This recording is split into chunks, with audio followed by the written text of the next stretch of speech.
Hey guys, so we're talking about singleness here at ACF Church, and so I want to read this text. This is Paul speaking to the church in Corinth, and this is 1 Corinthians chapter 7, verse 32. It says this: I would like you to be free from concern.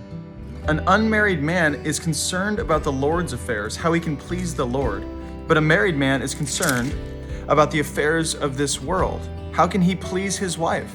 And his interests are divided. An unmarried woman or virgin is concerned about the Lord's affairs. Her aim is to be devoted to the Lord in both body and spirit. But a married woman is concerned about the affairs of this world, how she can please her husband. I am saying this for your own good, not to restrict you, but that you may live in a right way in undivided devotion to the Lord.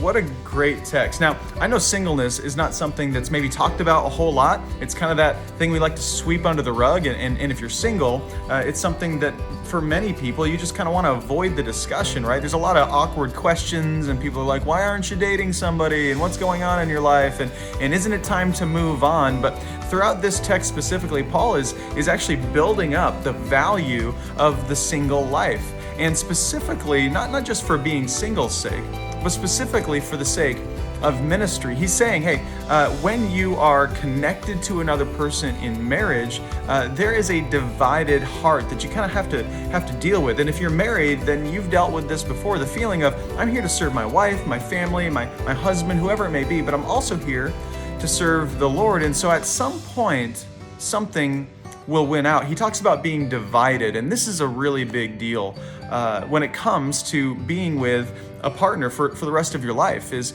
this feeling of being divided. I've got some good friends who are married to people who don't believe what they believe, who are not Christians, and they have this strong faith in the Lord, and it's a division in their heart. It's a real struggle. I have other friends and people who are believers who are dating others that don't follow the Lord, and I think there's maybe a misunderstanding about what this is going to be like. I think sometimes in our desire to be married or to be connected with another person, we forget about how important it is to be connected to God first, and that He is our primary focus and influence in this life. And so when you get married, the goal isn't to be divided. The goal isn't, hey, I want to spend part of my focus on this person and part of my focus on God. No, the goal is that two people come together to become one flesh, both focused on the Lord primarily. And what happens then, when we two people are married together and focused on God, there is not a divided heart. Because we are both intentionally going after God's plan for our lives, God's plan for our marriage, for our futures, for our kids. And so then as we focus on God, what happens is we care well for one another. And this is so key. As we follow Jesus, Paul is making this point, hey, as you get married, you're gonna have to struggle through this and figure out how do I focus on God and make God the center of my life and also be one flesh with another person. And ultimately, what we must do if we're believers and if we're living in a household where we're trying to follow God is we have to make Jesus the center of every decision and everything we do. And when we do, we will have a better marriage. We will care for our kids better. I just know this, when I'm following Jesus and loving Him, I'm a better dad. I love my kids better.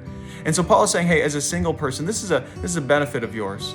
Make Jesus the center of your life. Make Him the central focus of every decision about your future, about the job that you have, about the things that you're going to do, the ministries that you're a part of, all of those things. Make Jesus the central focus, and you can make that decision, whatever it may be, on your own because you're single. It's going to get a little more complicated when you're married, but it's not impossible. We can love Jesus fully, follow Him without a divided heart as we are married when we make Jesus the center of everything that we do. I want to encourage you guys in that. Love you guys.